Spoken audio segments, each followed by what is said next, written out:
Well, good morning, everyone. Uh, when Jane and I were at Tassajara Zen Monastery, Zen Mountain Center, the main teacher for two practice periods was Tatsugami Roshi. He was the past Ino Roshi, actually had called Ino Roshi for the training temples.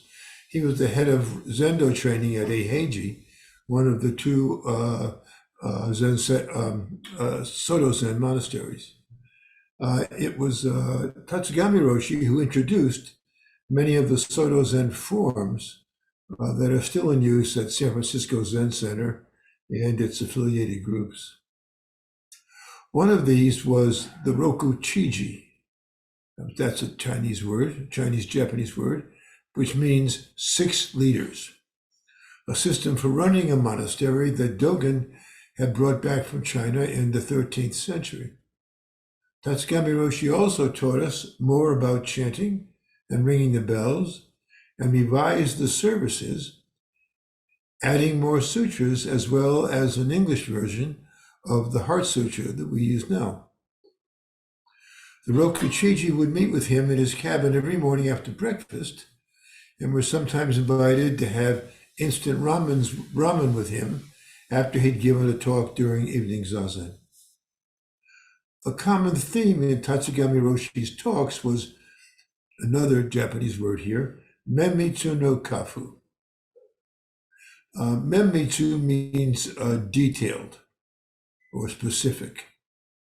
No means of, and kafu, ka is house, and f is and fu is the way.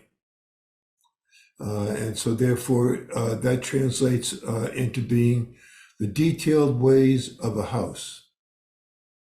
This is the custom of passing down, generation after generation, specific ways of performing tasks in a household. So ka. In China, Dogen Zenji had observed prescribed ways of doing things in monasteries and had introduced these ways in Japan. One of these, for example, was how to wipe yourself in the John. Okay, having to follow the specific ways to do things in a monastery gave monks opportunities to practice outside of the zendo. With how to do things already decided for them, monks, not having to think about what was in front of them, only had to concentrate on each task. Just sit or just eat are representative descriptions of two of these ways. Whether Tatsugami Roshi was intending for menmitsu no kafu, or once again the detailed ways of a house, to be implemented at Tassajara is unlikely, but unknown. While popular, he hadn't been invited back for a third practice period. Suzuki Roshi explained to us that by Japanese custom, a third time would have meant that Tatsugami Roshi was being offered his position permanently, which Suzuki Roshi did not want. The function of menmitsu no kafu in practice wasn't too clear to us back then. But having to do every single thing exactly as told might have seemed too much, impinging on what we imagined was our personal freedoms.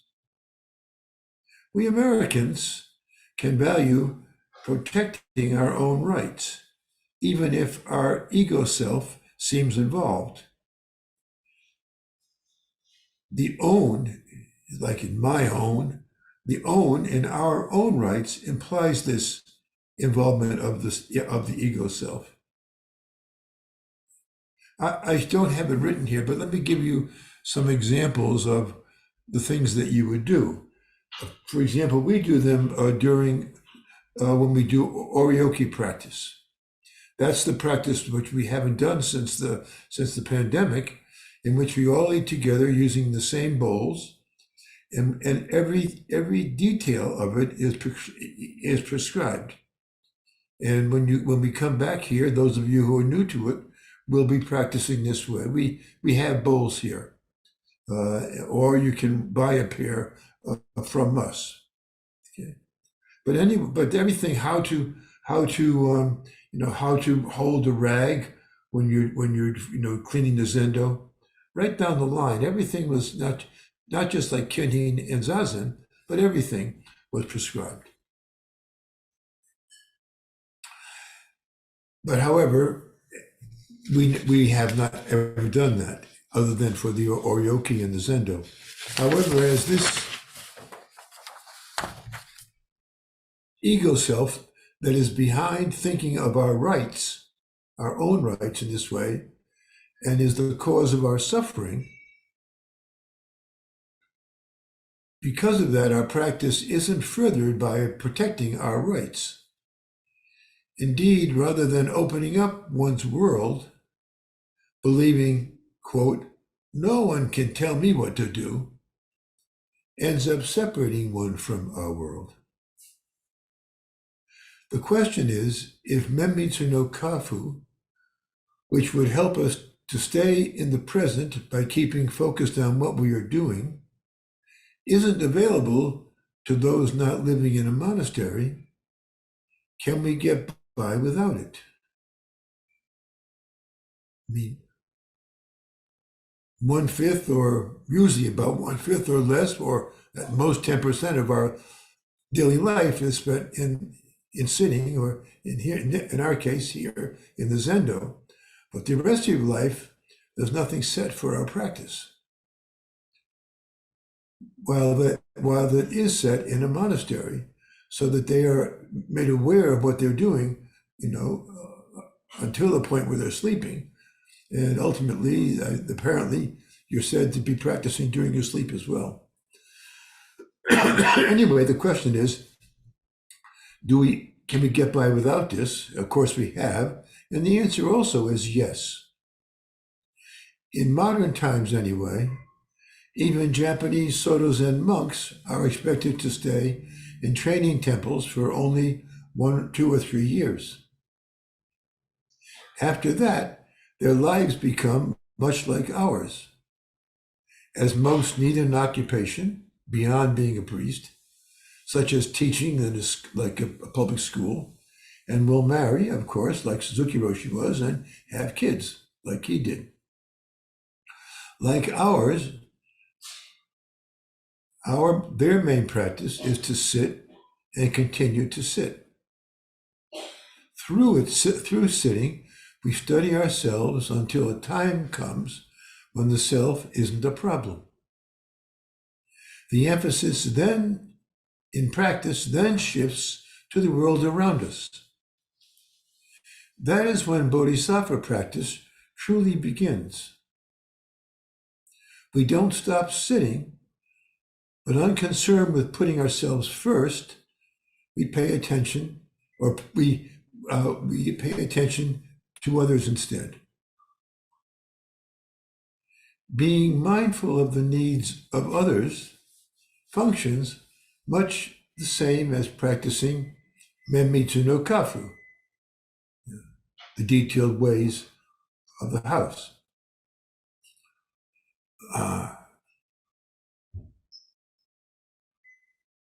Oh my goodness. Okay, anyway, pardon me. I'm stopping because sometimes my computer shifts to transcribe, and I have someone else's words on the screen. So I didn't read this final copy, and that's a problem. So I'm going to make sense of it here. Okay. So in that case, when we have something to always do being prescribed, or we are focusing on others, we are not focusing on ourselves.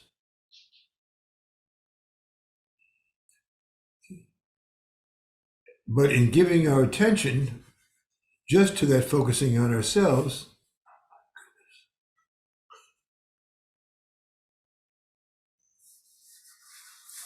pardon me,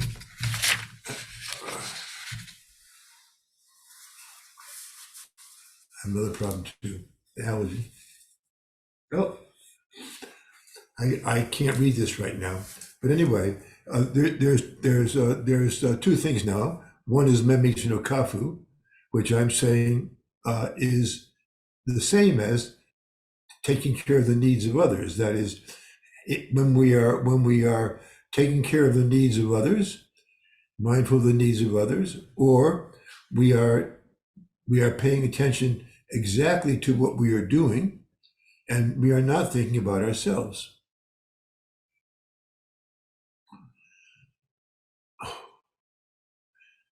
Okay. Anyway, then as bodhisattvas, we can see with clarity what needs to be done.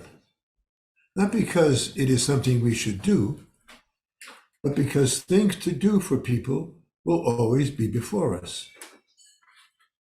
Of course, bodhisattvas don't expect to get something out of looking after others. This may sound similar to how parents act. The difference is that in thinking of their children as being theirs, my kids, parents may be taking care of their own. And to some extent, at least, they are doing it for themselves. The Bodhisattva isn't that way. So Suzuki Roshi appreciated the heart of grandmothers, who, as we all have our grandmothers, they're very often, in my case anyway, very nice to be with. Because grandmothers, we also have lost several different members because they moved away to be with their grandchildren. But that's the problem with respect to grandmothers' minds, or grandfathers, but he used grandmothers, though not because he did not appreciate in the sense of their caring only for their own grandchildren. While another time Suzuki Roshi said, "I'm not particularly attached to any of my students."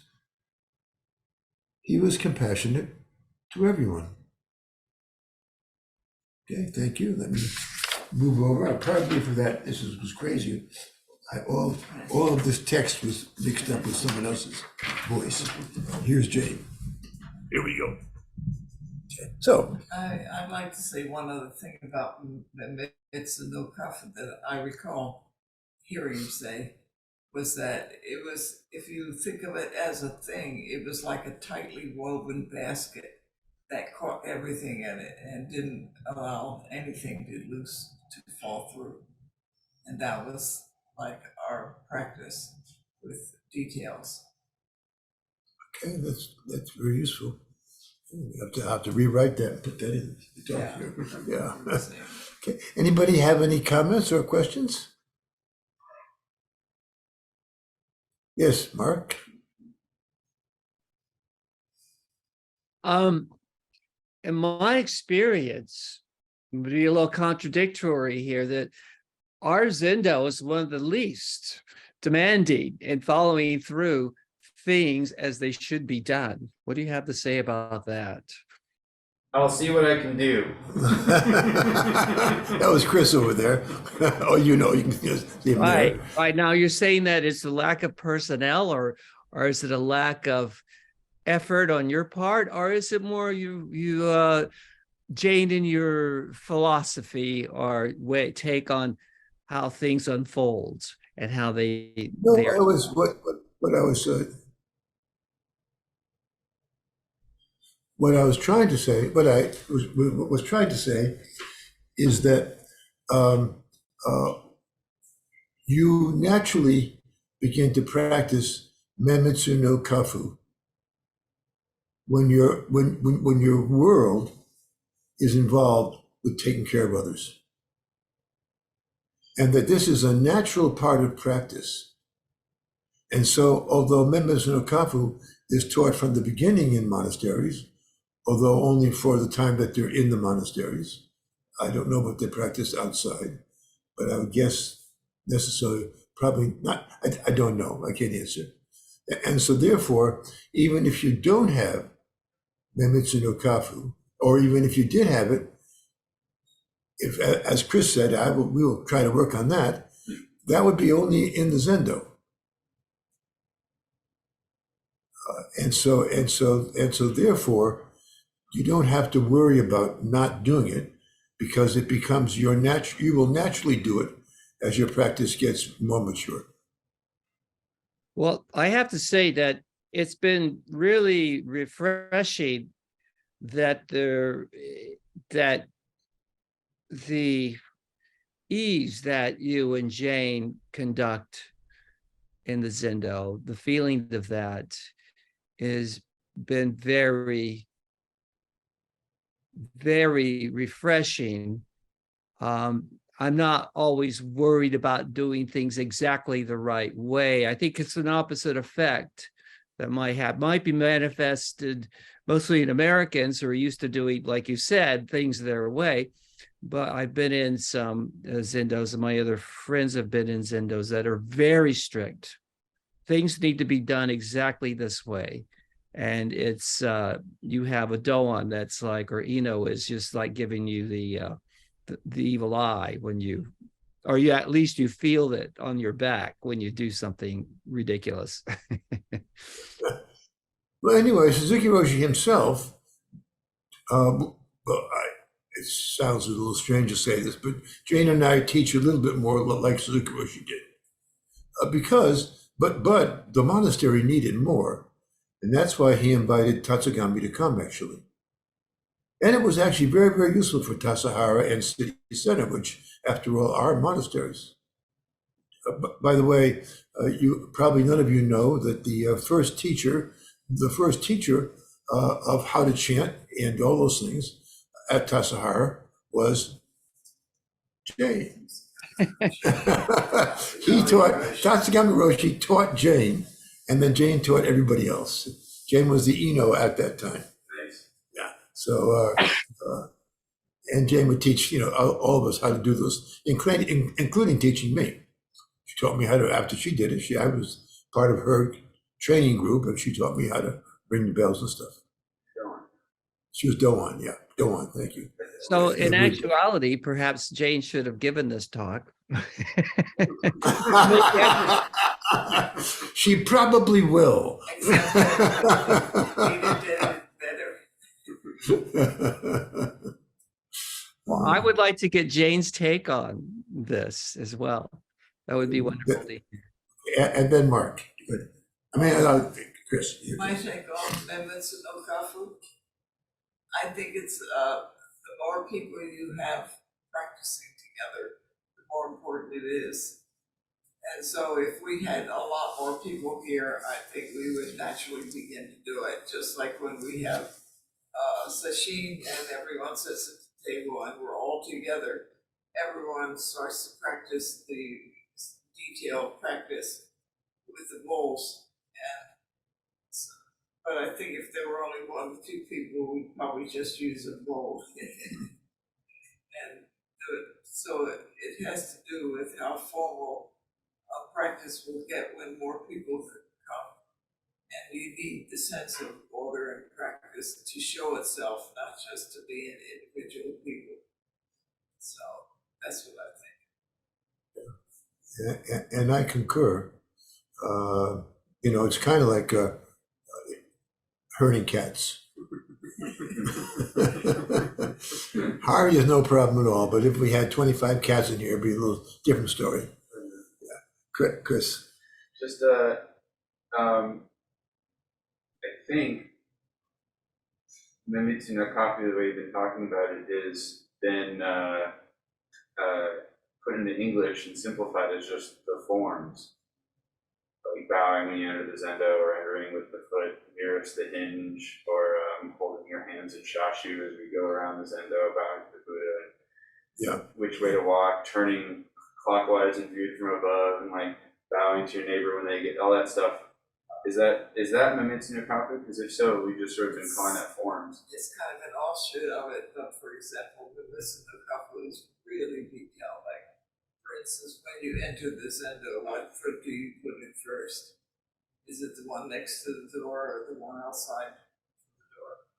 And which way do you enter into it? And then where do you stand and bow as you enter? So it's the same thing, but it's like all the parts of it are emphasized. If you put your hands in shashu, then you know which hand goes curled and which hand goes over, and what is the sense of the arms. It's like a straight line, etc., and out from the sides of yourself, of your body, rather than leaning against it. So they would have for menmitsu no kafu, they would have every little detailed part of what made the form, but it's so simple when you do it that way that it turns out to be a lot more effective in your shashu holding when you think of it with all the parts. Yeah. So it sounds like it could be oppressive, but it actually is the opposite. It's when everything comes together like a puzzle, and all of a sudden you can do it, you know, and you feel a lot better for doing it. I heard one, I don't know, metaphor or analogy or simile that I ended up using when I was giving zazen instruction and orientation to the forms at Tassajara. That was just like a cake form where you got this batter and you have to put it in a certain shape and bake it in order for it to be a cake. So like a bundt cake has a very specific form, and without the forms at Tassajara or any Zen monastery, it's buildings, it's people, but the forms that you're pouring your human activity into is what shapes what you're doing into a monastery. So a monastery is the activity that's going on there, not just the buildings and robes. Although wearing robes, I'm imagining is I would think is part of the forms as well.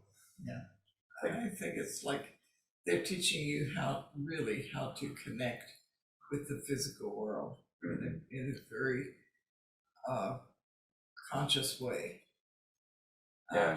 When I was working with the what do you call the people who can help me, what do we call therapists, physical therapists. One of them was trying to teach me how to stand up from the chair, just to stand up. So he had me lean forward, and I tried to stand up, and no matter how many times I could not stand up. So he showed me, well, put your feet this way, put your hands here, lean forward this far, put your nose over your toes, and now push up at an angle, like instead of straight up, push at an angle that's slanted, and I could stand up every time after that. So it's like showing you the mechanics of a physical world that work and really work well, and most of us do it without even thinking. But if you have to relearn them, you learn the mechanics of push this way, stand that way, position yourself this way, and then you can do everything like you could. So it's interesting. Monastic mechanics. And Sorry. yes, Mike. Two statements. One is, I've always felt my practice has a lot more meaning, a lot more depth when I'm in the Zendo than if I'm sitting on my floor in my office. And even though it's just two, it makes it much more durable.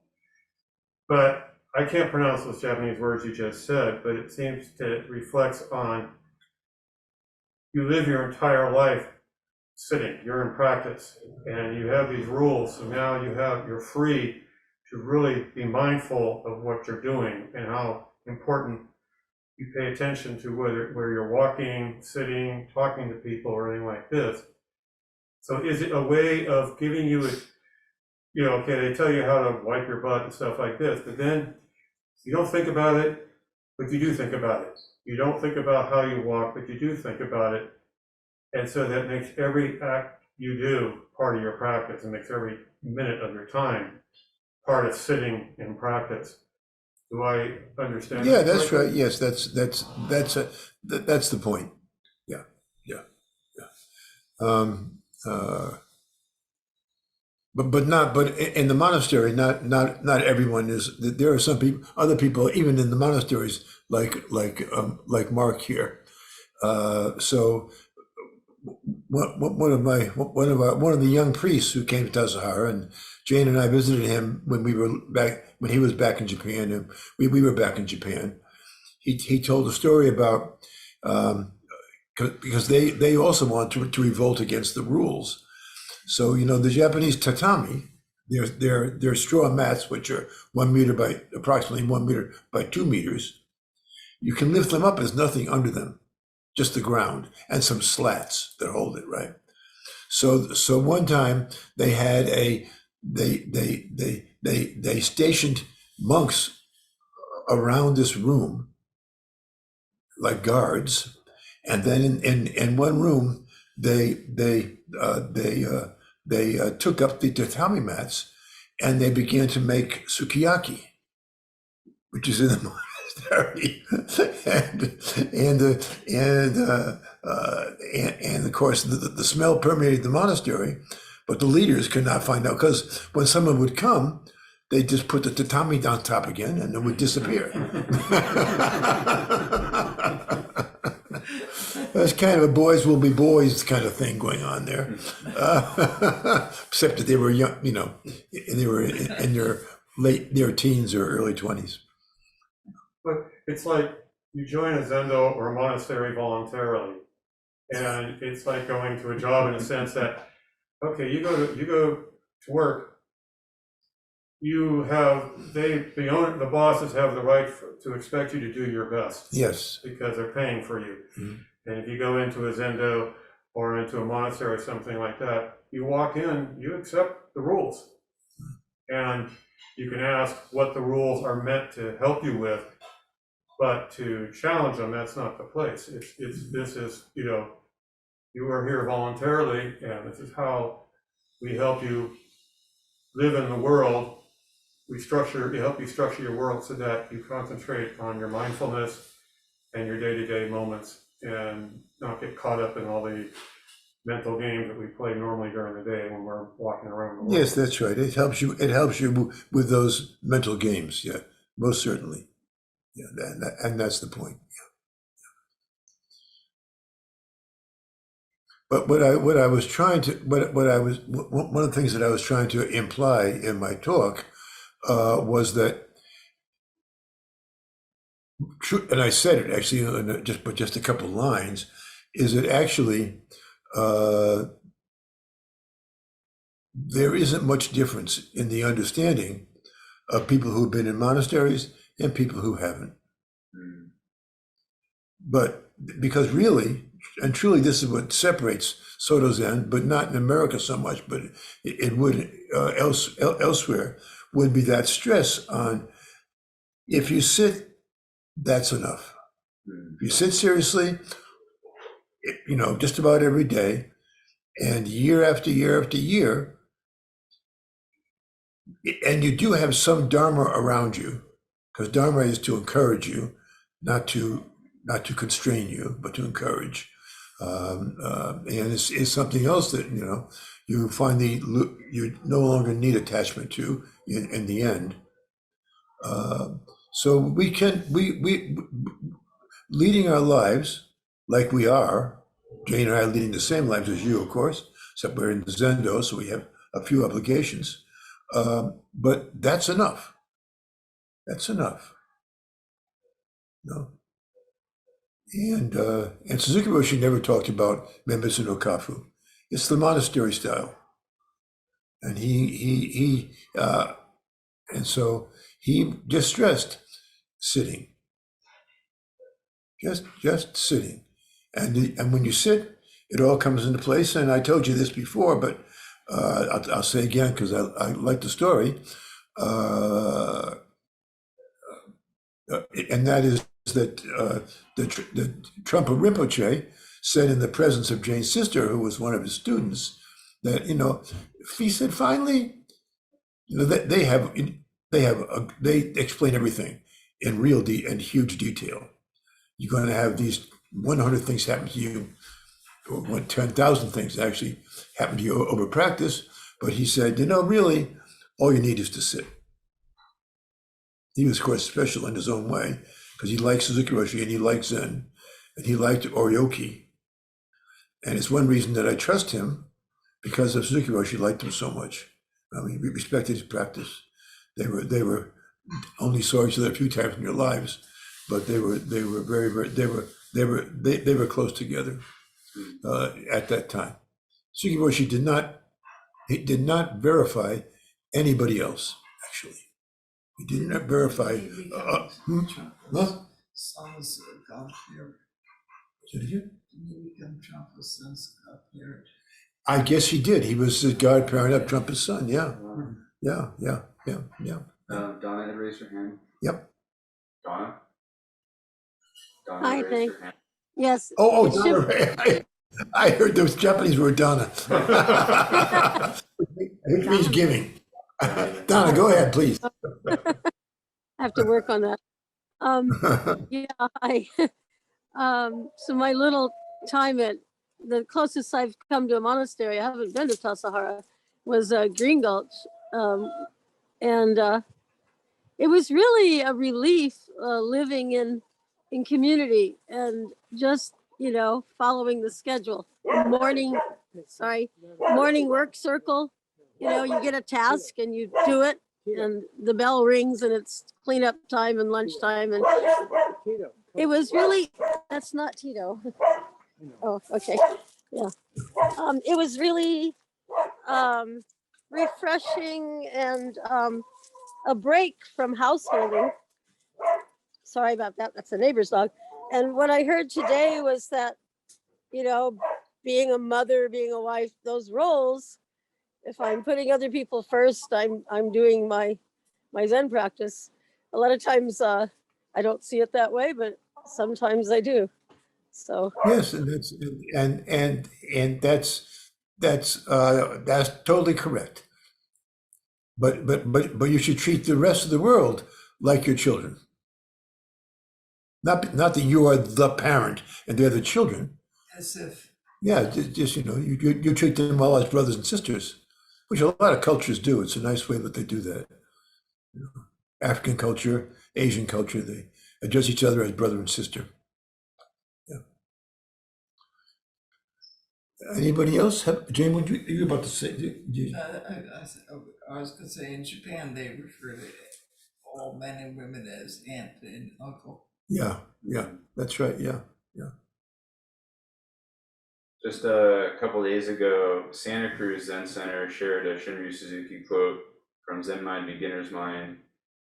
When the restrictions you have do not limit you, this is what we mean by practice.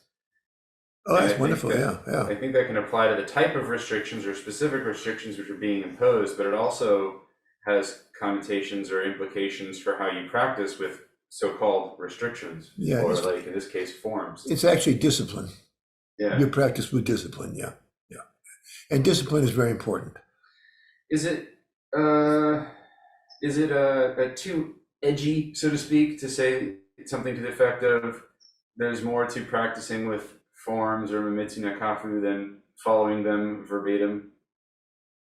Yeah, the point isn't, like in the army, which I have not been in, but the idea is they have to train everybody to exactly follow the orders, so that when there is a battle or something, then you have not just the chain of command, but everybody knows exactly what to do in their position. Right? And that's not the way here. So you're correct, but it's still not the way here. It's just because you do it because Mike said right. It frees you. It frees you. And getting up and sitting every morning or afternoon or evening, wherever you sit, if you're able to do that, and that's what discipline is. So our form is very simple. Our form is sitting is necessary. And study is too, but particularly sitting is necessary. It all comes about because of sitting. So it becomes more simple as a layperson. The form is, don't learn about yourself, sit and learn about yourself. And as you learn about yourself, you'll find things that require changing for your sake, for your own sake, right? And then eventually you forget yourself. And that's to forget yourself. That's right. And then there's more process after that. Yeah. But the self, the ego self, doesn't matter anymore. It doesn't matter if you get your own way or not. It has nothing to do with anything, getting your own way. But it's kind of hard to recognize that in a lot of when we're emotionally involved with people. Anybody? Oh, any other hands up? Okay. Well, thank you very much, everybody.